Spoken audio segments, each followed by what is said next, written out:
Today on the show, Moscow in a 360-degree format. It's like soaring over Moscow like two eagles. An ice cream factory at an altitude of 364 meters. On this line behind me, they can produce almost 500 ice creams an hour. Where in Moscow is the best place to take selfies? On social media, there are many photographs of Moscow. Привет and welcome to the program Capital Ideas Live. I'm Michael Gibson. Often friends come and visit me from London and they say, what's interesting to see in Moscow and where should we go? Today in the program, I'm going to show you all about Moscow tourism. Every day, thousands of people come to Moscow. Some of them come for sightseeing, some come for shopping, while others come for work. Students, tourists, business people, movie stars and celebrities. They all share one thing in common. They all need a place to stay for the night.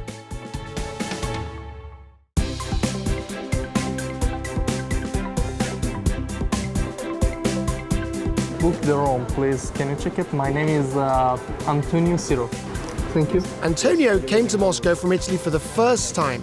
This hotel will be his place for the next few days. The young man chose this place on the map, hoping there would be no crowds of tourists here. But as it turns out, this hotel is quite a popular place among the business community. It's also a favorite place to stay for the international airline crews. Foreign guests of our hotel are truly demanding customers.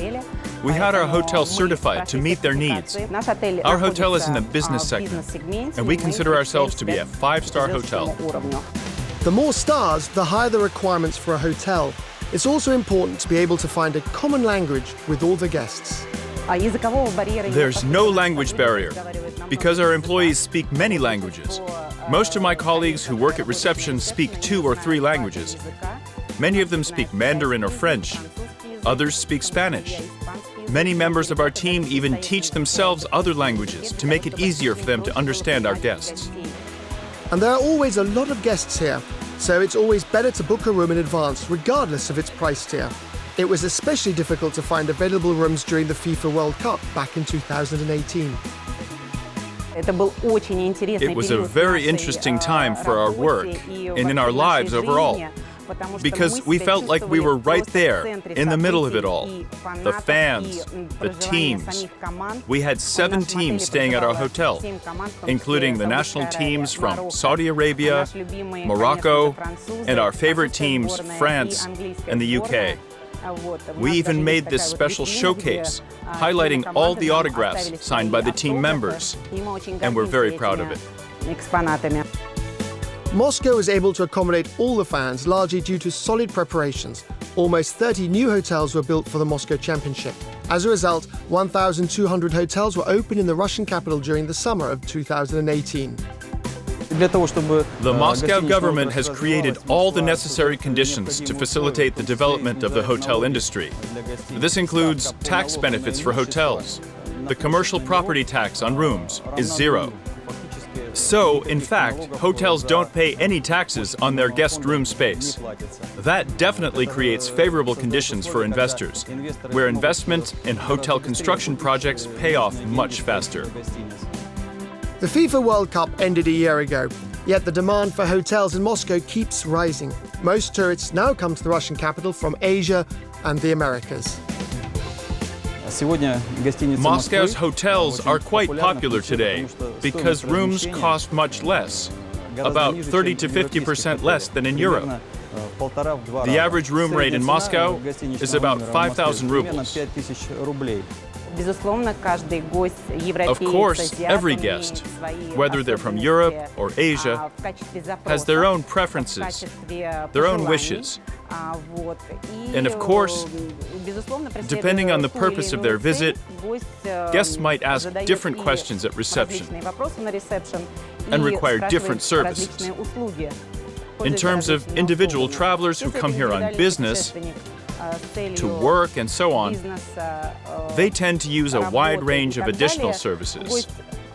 These include breakfast, room service, restaurants, dry cleaning, and international phone calls. And of course, our high-speed Wi-Fi, which is a must for every traveler nowadays. On the other hand, people who come here on vacation are more likely to use our tourist information services. They're more interested in what places they should see in the city, such as Moscow's famous districts, monuments, and other places of interest. Or they want to know which restaurants we can recommend nearby. Many guests even order tickets in advance for theaters, music concerts, the circus, and for special events that we organize for them. And when they arrive, the tickets are already here, waiting for them. Our guests really appreciate this extra service that we provide for them. Antonio likes his hotel room very much, but he's not going to spend much time in it. Antonio only has a few days in Moscow, yet he wants to see all the main points of interest during that time. Antonio can get all the information he needs at the Tourist Information Center by dialing the number 122. Hi, you've reached Moscow Information Center for Tourist Support. My name is Lyubov. May I ask your name, please? Hello, my name is Antonio Siro. I'm from Italy. Antonio has decided that he won't use a taxi or a bus to go from his hotel down to the city center, where the main tourist attractions are. The easiest way to get around the Russian capital is by taking the metro.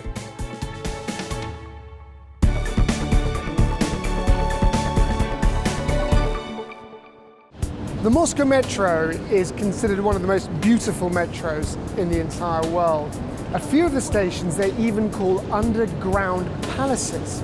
When I have friends visiting me from London, they always want to see the Moscow Metro.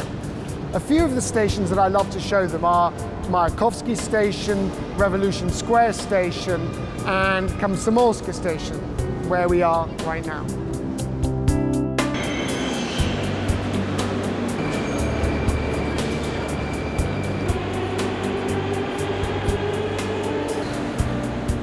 The Moscow Metro has a staggering 232 stations.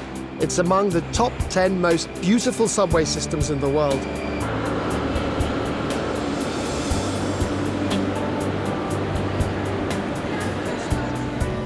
The interior designs of its stations, ranging from Stalinist empire to Art Nouveau, attract thousands of foreign tourists every day.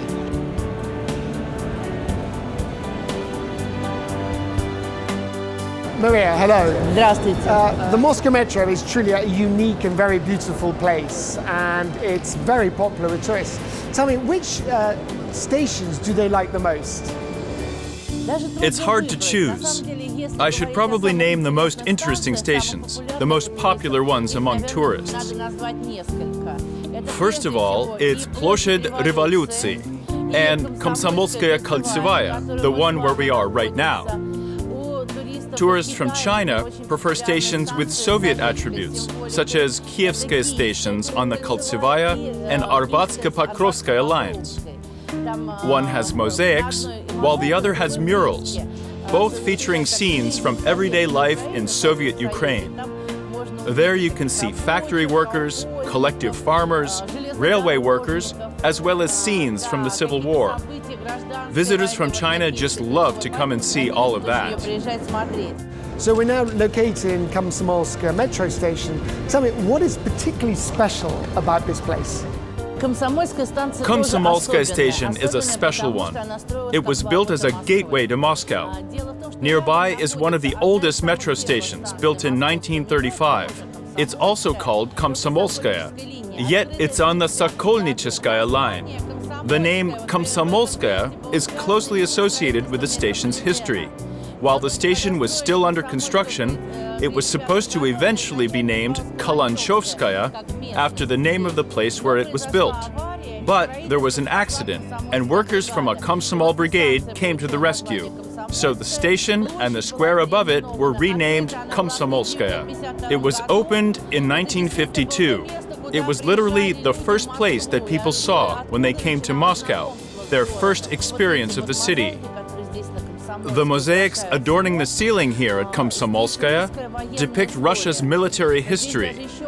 It's an interesting story. Choosing the scenes for these mosaics was actually a long and difficult process.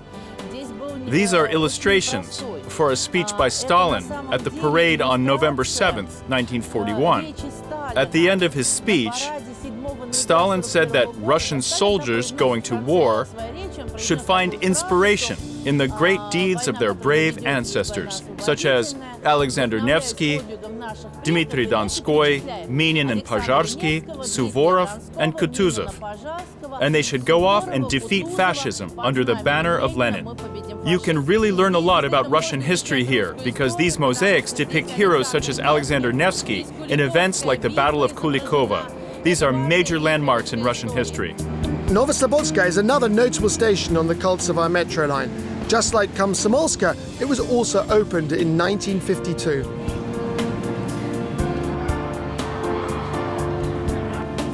The designers decorated its pillars with 32 colourful backlit stained glass panels to visually make the platform appear lighter. Custom made in Riga, each of them features a unique pattern. Each panel has a medallion depicting some peaceful professions such as musicians, teachers, artists, architects, or builders. While collecting statistics following the World Cup, we wanted to know which stations foreign fans liked the most. Those were, of course, Ploshchad Revolyutsii, Novoslobodskaya, Komsomolskaya, and Mayakovskaya. And then, suddenly, we come to Pushkinskaya station. Built back in the 1970s, its design was inspired by the works of Pushkin. All Russians know these works from school. But for foreign visitors, they were something new and unknown. Yet they saw something in them, and they liked it. Pushkinskaya station is only 5 minutes away from the heart of Moscow, Red Square. Tourists prefer Teatralnaya, Okhotny Ryad, or Ploshchad Revolyutsii when they want to go to Red Square.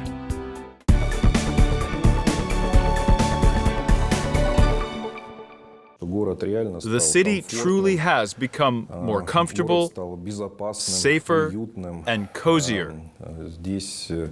It has a huge number of cultural institutions, theaters, and museums. The city hosts many international competitions and festivals. The sheer number of events like that is just staggering, and many of them were started by our foreign partners.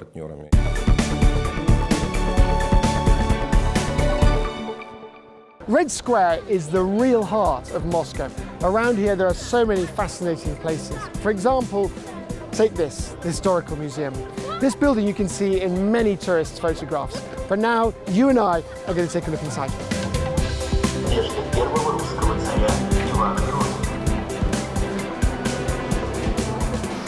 Ooh, wow.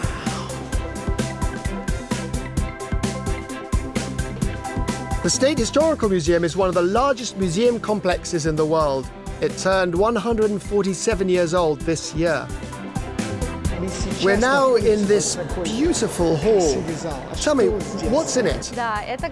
This is the main hall of our historical museum. It's called the Grand Seny.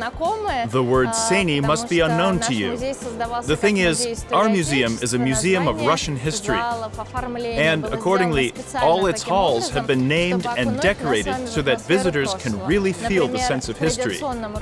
For example, in a traditional Russian house, a Seny is an entrance room that leads to the main living rooms.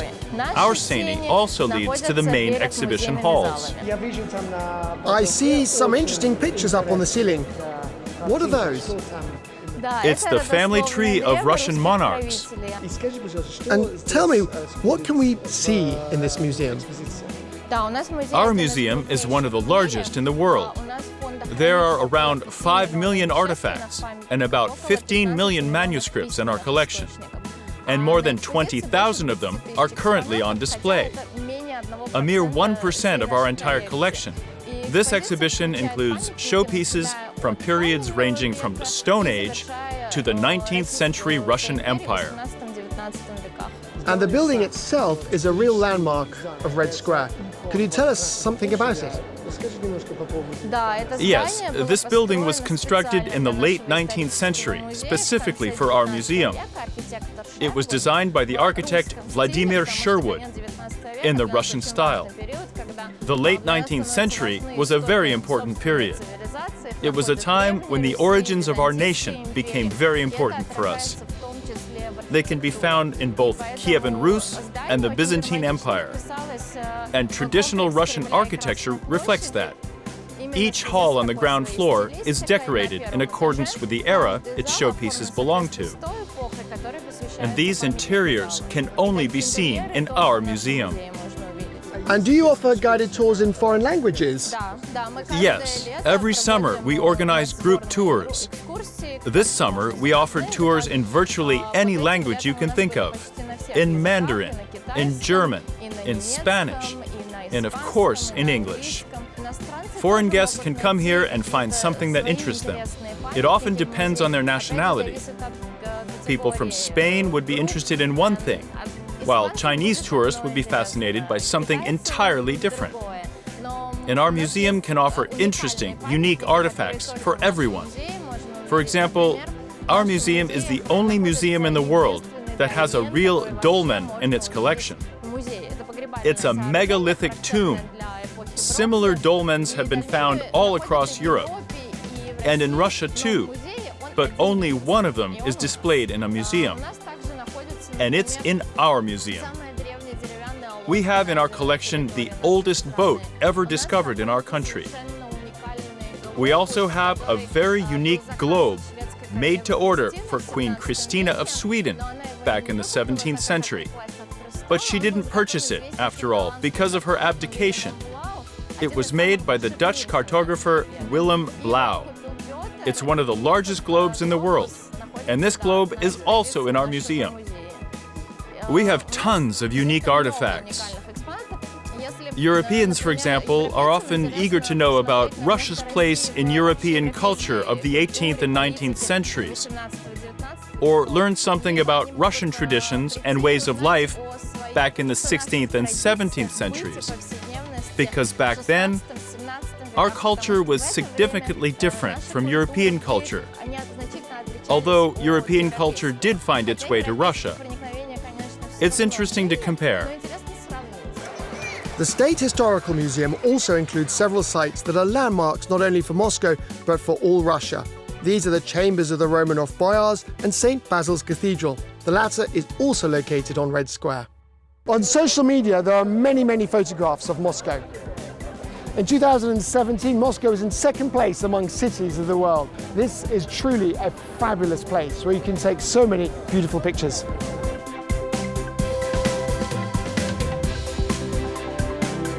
Considering the fact that in 2018 alone, Moscow was visited by 23.5 million people, 5.5 million of whom were foreign visitors, we can only imagine how many photos they took during their time here and how many hashtags they used. The top 3 most popular places in Moscow were Red Square, VDNH, and Arbat Street. Red Square is the most favorite place to take selfies. It's like Moscow's trademark. Everyone comes here, and so do we. Red Square, of course. I think everyone must like this place, both residents and visitors of the city. I really liked Moscow City. I recommend everyone who comes to Moscow to be sure and visit this place. There are many beautiful places here, lots of nice cafes.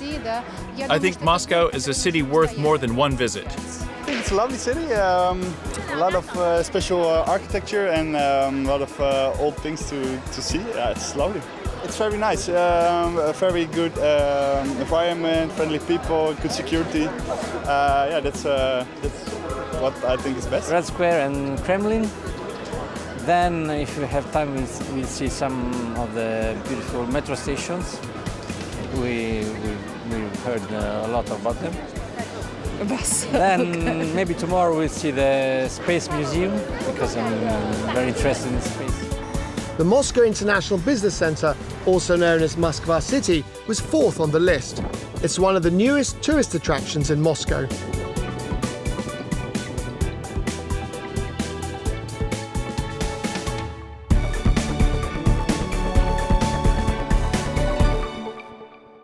The Moskva City complex consists of nearly 20 skyscrapers. The tallest of them stands at a whopping 374 meters high. It's a fully functioning business district with its own unique environment. Here you can find offices, luxury apartments, fancy restaurants and shops. I've heard that in Moscow City there's a very popular 360-degree panorama view of Moscow on the 89th floor of this building.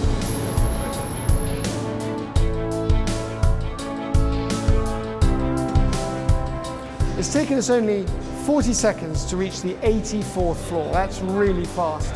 And here we are located on the special 360-degree viewing platform.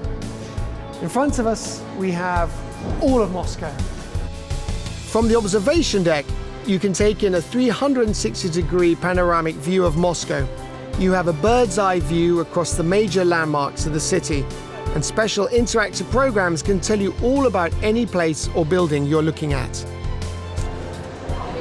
They have this amazing virtual guide done on a special tablet. With the help of this, you can check out information on any landmark in Moscow with the help of augmented reality. Our guide is fluent in 3 languages, Russian, Mandarin, and English. We also offer audio guides. But our augmented reality isn't limited to just what you see on this deck. You can also join our 3D Quest. We have a special app available from both Apple's App Store and Google Play Market. You can download it and go on a quest. There are multiple beacons with our symbol scattered all around the deck. If you find one and scan it with your phone, you can learn the history of a specific tower. And if you collect all the Moskva City towers, which is the goal of the quest, you'll receive a prize from our gift shop. The observation deck of the Federation Tower is open to all visitors, adults and children alike. And many young couples choose this place for a romantic date. It's our wedding anniversary. We've been together for 36 years. Every year, we celebrate our anniversary in a different way. This year, we decided to come here. It's like soaring over Moscow like 2 eagles and enjoying the view. With a total space of 1,500 square meters, the observation deck features 9 themed areas where visitors can get an overview of different parts of the city.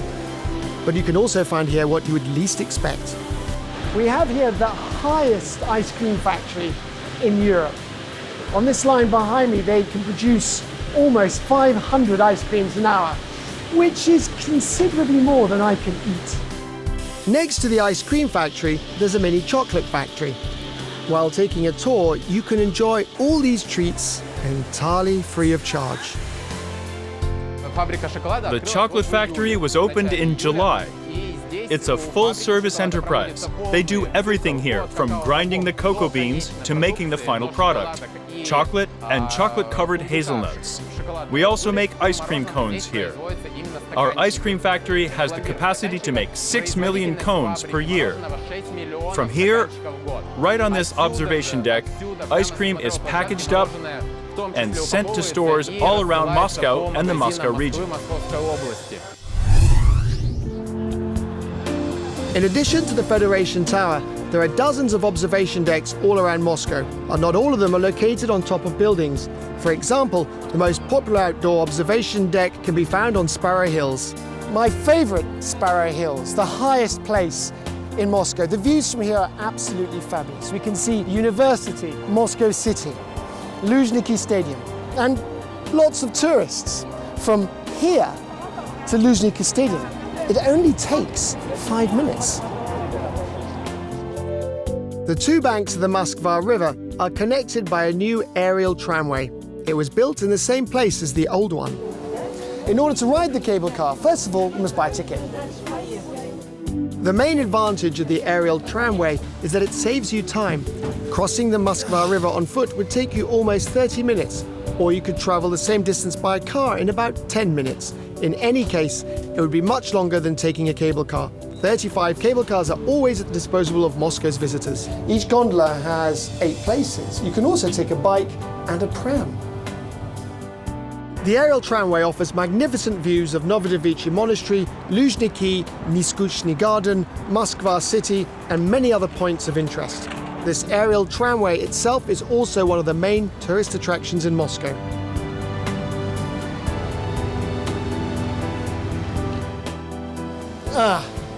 So I've just been for a ride on Moscow's first cable car. and my impression is fantastic.